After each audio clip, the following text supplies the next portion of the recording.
આ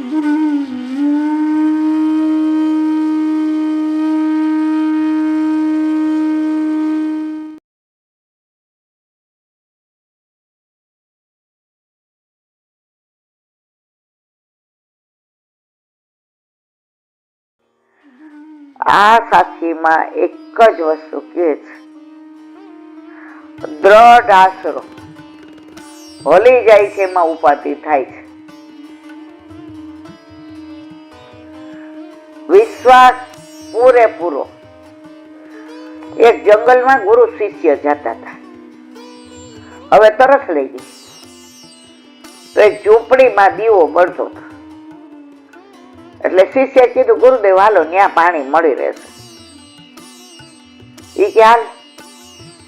હવે હાંજ પડવા આવી હતી એટલે ગુરુદેવે કીધું, ઉતાવળ રાખજો, હજી ગામ દેખાતું નથી.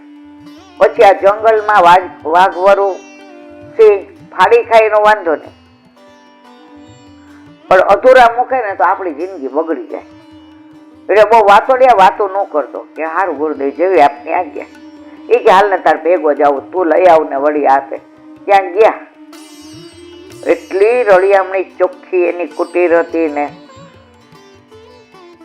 બે માણસ પોતે ને છોકરાઓ, સાસુ સસરા, રોટલા થતા હતા. ટીપીને શાક ને ખીચડી થઈ ગયા હતા અને ભેંસ દોવાતી હતી બહાર. એટલે જઈને પૂછ્યું, પાણી પાશો? અરે એ કે અમારા ઘરે અહીંયા જંગલમાં પરોણા બહુ ઓછા આવે. કાઠિયાવાડીમાં પરોણા એટલે અતિથિ, મહેમાન. એ કે પરોણા બહુ ઓછા, આવો આવો મારા વીરા આવો. એટલે જોયું તો કે અરે આ તો સન્યાસી મહારાજ છે, સાધુ મહારાજ છે. લાજ કાઢી લીધી, જળ દીધું. એટલે ગુરુજીએ કીધું, હવે ઈ કે એમ રોટલો ખાધા વિના થોડું જોઈએ, પરોણા ટાઈમ જુઓ, રોટલા તૈયાર છે. આ માખણનું દડબું ને દહીં ને દૂધ આ દોવે ફીણ હોતું, અને આ શાક ખીચડી. હવે તમે પ્રસાદ લઈ જાઓ. હવે જમે તો અંધારું થઈ ગયું, તો મોડું થઈ જાય. ધરાઈને ખાધું, હવે હાલવાનું ત્રેવડ ન રહે. એટલે ઓલા ભાઈએ કીધું, ગાય દોતા દોતા, એ કે મહારાજ અહીંયા હોઈ ગયો, હવે સવારે જાજો. એટલે રાતના કે તમારે શું ધંધો કરો? એ કે એટલી જમીન છે, વાડી છે, પણ કાંઈ નથી કરતા. આ ભેંસ બાર છે ને, એને રચકો ખવાય એટલું આજુબાજુ થાય. એનું દૂધ ઘરમાં વપરાય ને ઘી થાય, બાકીનું વેચી નાખીએ ગામમાં જઈને. જે ટકા આવે એમાંથી આ બધી ખાવાની વસ્તુ લાવીએ. ખેતીની મજૂરી કોણ કરે? આમાં અમારું ગુજરાત ના લે, અમને સંતોષ. એ કે ખેતી કરો, ખેડો બેડો, આટલી જમીન છે, તમારે વ્યવસ્થિત બધું થઈ જશે. એ કેવી મજૂરી કોણ કરે? હવે સવારે બધા હોતા હતા. શિષ્યને કોણી મારી, હાલો. એ કે નાય તો ચાર રોટ. એ કે ઉભો થાતું, ભેંસ છોડી લે. આનું શિષ્ય કે શું થયું મહારાજ? ગુરુદેવ, આ ભેંસ આ લોકોનું જીવન છે. એ કે ત્યાં આજ્ઞા પ્રમાણે કર. ભેંસને છોડી લીધી, ભેગી લઈને વયા ગયા. હવે આ ઉઠા તો એને સંન્યાસી ઉપર અવિશ્વાસ નહોતો ગયો. જો સંન્યાસીનું સ્થાન બધા હૃદયમાં કેવું ઊંચું. એ કે હાય હાય આપણી ભેંસ ચોરાઈ ગઈ. એટલે એની વહુ કેવું, આવી બગડી ભેંસ મળે નહીં ને આવા દૂધ આપે નહીં, એટલા ટકા તો છે નહીં. હવે ખેતી કરી, ખેતી ચાલુ કરી દીધી. હવે 2 વર્ષ થયા એટલે ગુરુદેવે કીધું, જા આંટો મારી આવ, અને જો ઝૂંપડી ત્યાં હોય ભેંસ પાછી દઈ આવી. આપણે કાંઈ ઓલા મનમાં એમ થયા, ગુરુ બહુ ગાંડા છે, નકામનો શિષ્ય છે. ત્યાં આવ્યા તો ત્યાં તો પાકું મકાન થઈ ગયું હતું. બાર 8-10 ગાયો, આ બાજુ 2 ભેંસ, ઘોડા ગાડી, બાર છોકરાઓ અપ ટુ ડેટ રમે. જઈને ક્યાં અહીંયા ઓલા એ કે આવો આવો તમે આવ્યા ને પછી અમારા ઘરમાં જે રીતિ સ્થિતિ હોય હતી કે મારા જે એ કે પણ અમારે એવું થયું ભેંસ ચોરાઈ ગઈ. હવે તમે વયા ગયા હતા એટલે તમને રોકાણા હોત તો ભેંસ ચોરાઈ ગઈ, દૂધ કઈ તમને દેવાત નહીં. પ્રભુ કરે છો ભલી કરે. અને લેરાતા ખેતરો બતાવ્યા ને વાડી દેખાડી ને કોસ સિંચાઈ દેખાણું ને પાકું મકાન ને ઘોડા ગાડી, અત્યારની આ મર્સિડીઝ એવી ત્યારની ઘોડા ગાડી. ઈ કે તમે તો ઈ કે ભેંસ નો ચોરાણી હોત ને તો આ બધું ન હોત. ઓલો પાછો આવ્યો કે ગુરુદેવ આવું થયું. ઈ કે તને ખબર પડી કેમ ભેંસ ચોરી હતી? આપણે બધા ભેંસ જ્યાં સુધી બાંધેલી છે ને સંસારની, ત્યાં સુધી આ અલૌકિક ખેતી નથી કરતા.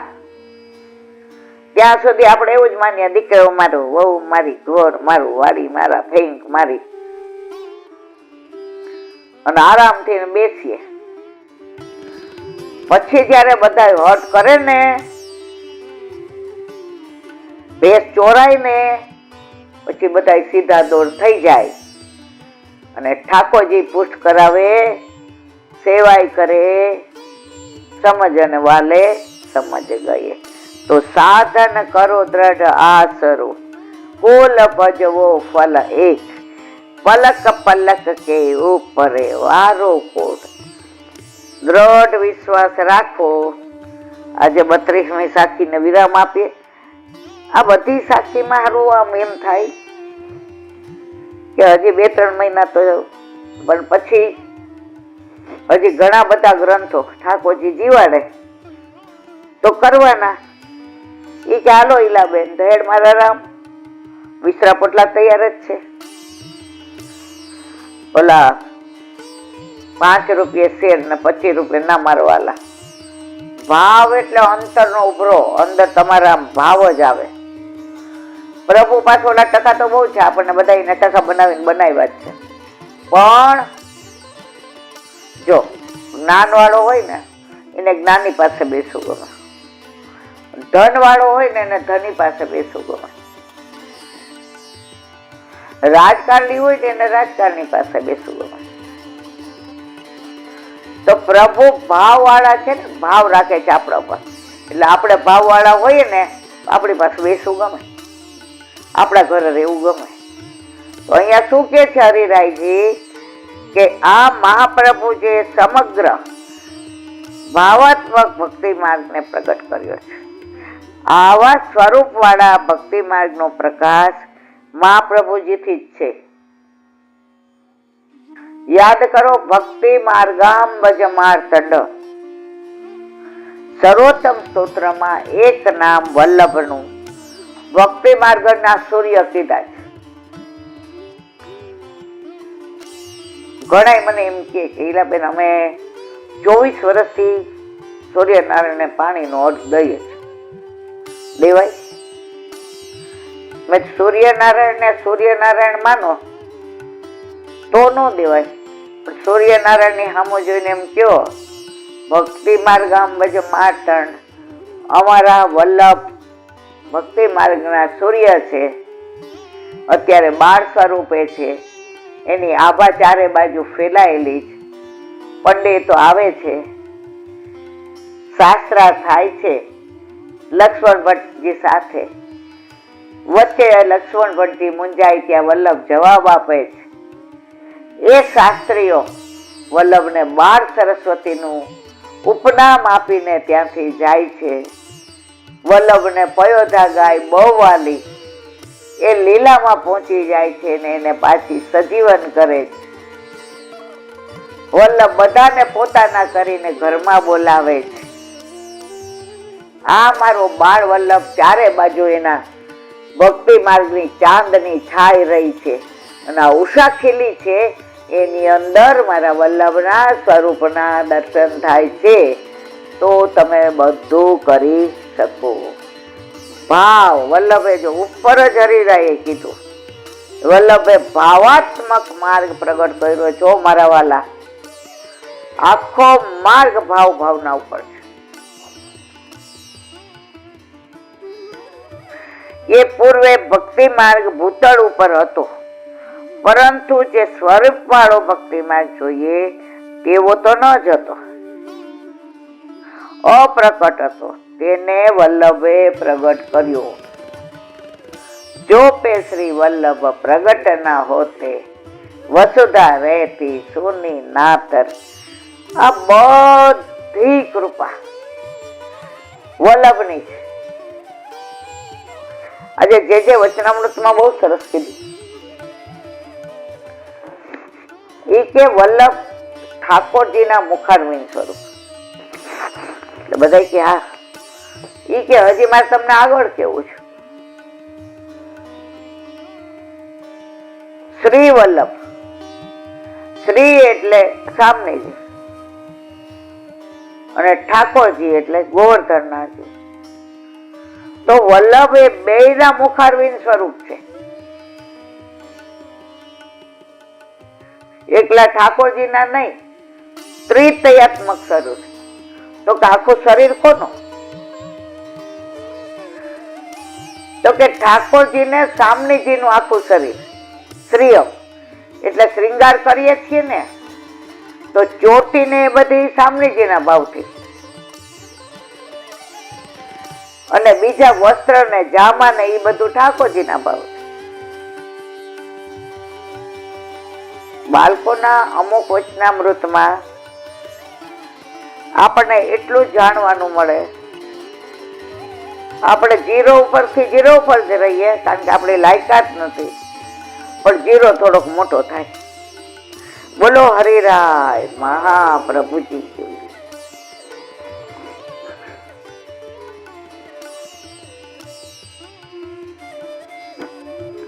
વલ્લભાધીશ સુમતિનીજીનું પાન વલ્લભ કરાવે તો થાય, અને સ્પર્શ કરવો આપણા બસની. કાલે આપણે વેદોના 4 ભાગ કર્યા. પેલ ઋષિ ને, જૈમિની ઋષિ ને, સુમંત ઋષિ ને, પાછા એમના કેટલાય પેટા વિભાગ કર્યા. હવે એનું આગળ વિવરણ. અહીં એક શંકા કરે છે, મૂર્ખ માણસો, અજ્ઞાની માણસો, ધર્મનું આચરણ ન કરનારા માણસો વેદને સમજ્યા વગર જ વેદનું પઠન કરે તો વેદનું અવમૂલ્યન થાય, તેનું માન ન જળવાય, તેનું ફળ જતું રહે. આવી પરિસ્થિતિ હોવાથી વ્યાસ મુનિએ વેદને સરળ ભાષામાં લખવા જોઈતા ન હતા, કારણ કે વિદ્વદ ભોગ્ય ભાષામાં હોય તો જ્ઞાનીઓ ધર્મનું આચરણ કરનાર જ તેનું પાલન કરે અને વેદની યથાર્થતા જળવાય. માટે વ્યાસ મુનિએ વેદને આટલી સરળ ભાષામાં લખીને લોક ભોગ્ય બનાવવા જોઈતા ન હતા. આ શંકાનું નિવારણ મૂળ શ્લોકમાં વ્યાસ પદથી કર્યું છે. એટલે કે તેઓ વ્યાસ મુનિ છે, ભગવાનના જ્ઞાનાવતાર છે.